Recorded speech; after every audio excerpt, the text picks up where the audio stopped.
You look like you're awake and you're ready to feed. New mom Michelle wants to breastfeed her son Dominic, but she knows that breastfeeding isn't always as simple as it looks.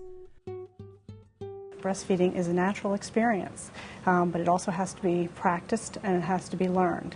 With a few key pointers from Laura Queso, a board-certified lactation consultant, Michelle and Dominic can set off on the right foot. Both of you have to learn together. You have to learn positioning, you have to learn your baby's cues, and he has to learn how to suck on the nipple properly. You'll want to begin feeding when you and your baby are relaxed, calm, and alert. Your baby will give you visual cues, like licking or smacking his lips, or sucking his hands or fingers to tell you he's hungry. Crying is usually the last sign of hunger. Should we help get mom comfortable?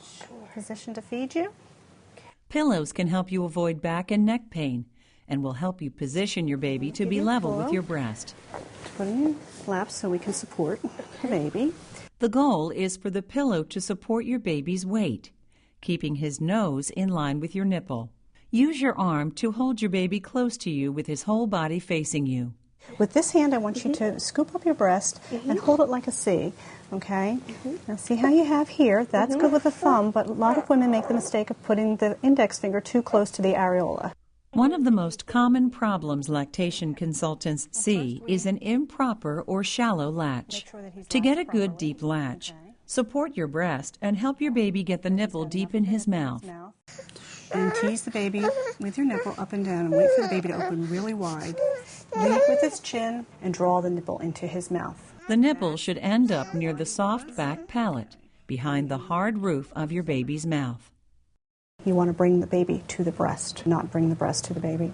Are you comfortable? Yes. Is your arm supported? All right. And the baby is in a nice alignment and he's completely facing you. This is called cradle position. In addition to the cradle position, there are two other positions you can try. With a football or clutch hold, your baby is placed on a pillow next to you. This position is good for newborns because it supports your baby's head. It's also good for women recovering from a C-section and those with large breasts. The lying down position allows babies to attach easily. With your baby on his side facing you, draw him close. You can cradle his bottom or head with one hand if necessary. Once you get home, this can be a good position to do. You can get a little bit of a rest. You like to see that the lips are flanged out, and then he has a nice wide angle here. I always say it's like a fish kissing a wall. A baby, when they're sucking, will take about $1 worth of tissue in. Okay, so every woman's anatomy is different. Some women's nipples are larger. So you have to go by about how much the baby has taken into the mouth. And you did a beautiful job. Thank you. And Dominic's doing a beautiful job.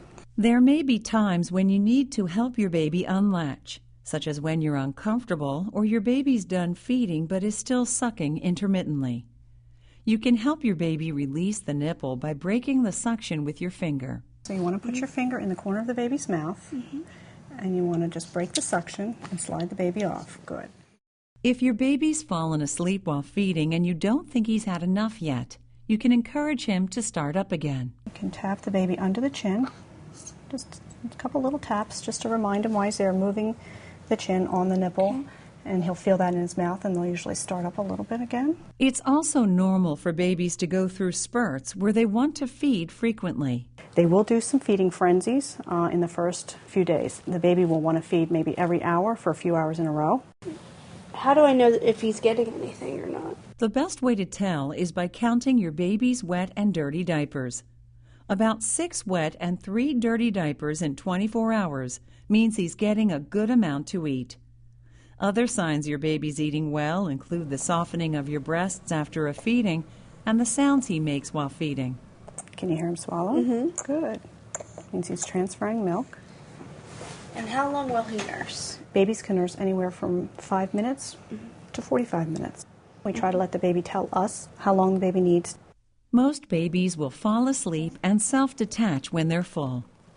In the first days and weeks, new mothers may experience nipple soreness, which can be eased by applying breast milk or nipple ointment. If soreness persists, your baby may not be positioned or latching well. A lactation consultant can help. You might also experience engorgement. Normal fullness is to be expected, but engorgement is not normal. Okay, engorgement is a very hard breast, can be very, very lumpy. Milk has a difficult time passing through the breast when it is engorged. The best thing to ward off engorgement is frequent feedings. For engorgement, you can use ice in 10-minute intervals on the upper breast after each feeding. If your baby isn't able to drain your engorged breast, try hand expressing some milk or use a breast pump to relieve the discomfort. If you develop a fever or a hot red spot on your breast, call your doctor. These can be signs of an infection known as mastitis. Perfecting this partnership may take some time. Positioning, practice, patience, and persistence. If the mother meets those 4 P's, usually she will have a successful breastfeeding experience. I think we got it, Dominic.